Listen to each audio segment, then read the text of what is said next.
Bienvenue dans cette nouvelle aventure qui nous accompagne tout au long de 2025. Cette année, je vous propose de découvrir les 29 archétypes sous la forme d'un conte. Aujourd'hui, dans cette traversée du grand jardin de la connaissance, nous arrivons dans l'arbre de comprendre. Avec les 2 premiers épisodes, nous avons fait connaissance avec l'héroïne qui se retrouve au bord d'une falaise, amnésique, perdue, un véhicule arrêté et qui rencontre toute une tribu de joyeux drilles. Et voici la suite.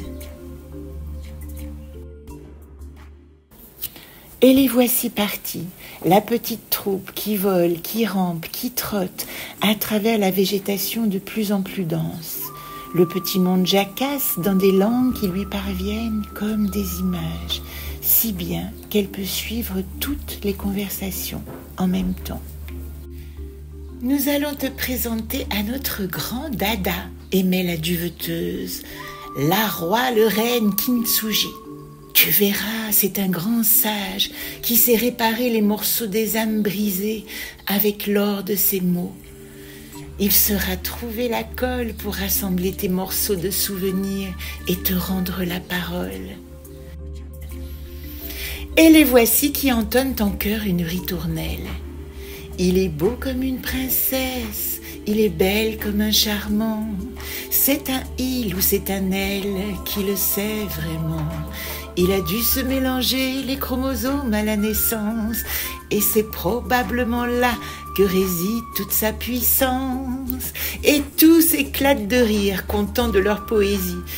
C'est en se bidonnant qu'ils arrivent au cœur d'une clairière étrange, composée d'immenses vitraux en damier, sur lesquels dansent des lucioles, répandant une lumière irisée. Le sol est jonché de feuilles de nénuphars épanouies et au-dessus de l'eau flotte un être dont elle ne pourrait dire s'il est un homme ou une femme. Il est assis en lotus au-dessus d'un lotus. Sur sa tête penche une couronne et de longs cheveux implantés sur la moitié de son crâne se répandent sur son épaule.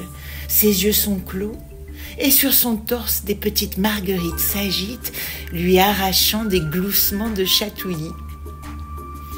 Au chahut de la petite troupe turbulente, le il et elle ouvrent un œil. Je médition, marmonne l'être d'une voix chantante et néanmoins somnolente. Nous avons fait une grande voyage. J'avions trouvé ta véhicule et envoyé nos compagnons te chercher, mon jeune ami.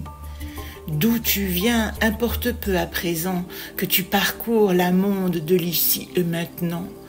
Mais prends donc place un instant, que le fatigue quitte ta corps, évidemment la repos s'impose.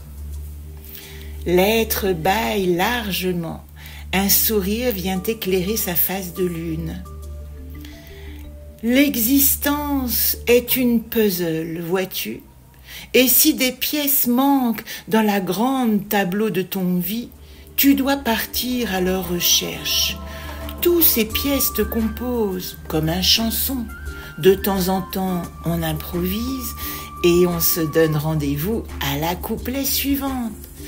Et la refrain, on l'entonne à l'unisson si on garde la même rythme.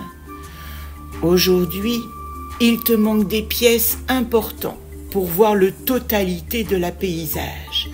Quand tu auras pris assez de force, quand tu auras compris qu'il est temps de repartir, je te ferai la présent qu'il te faut.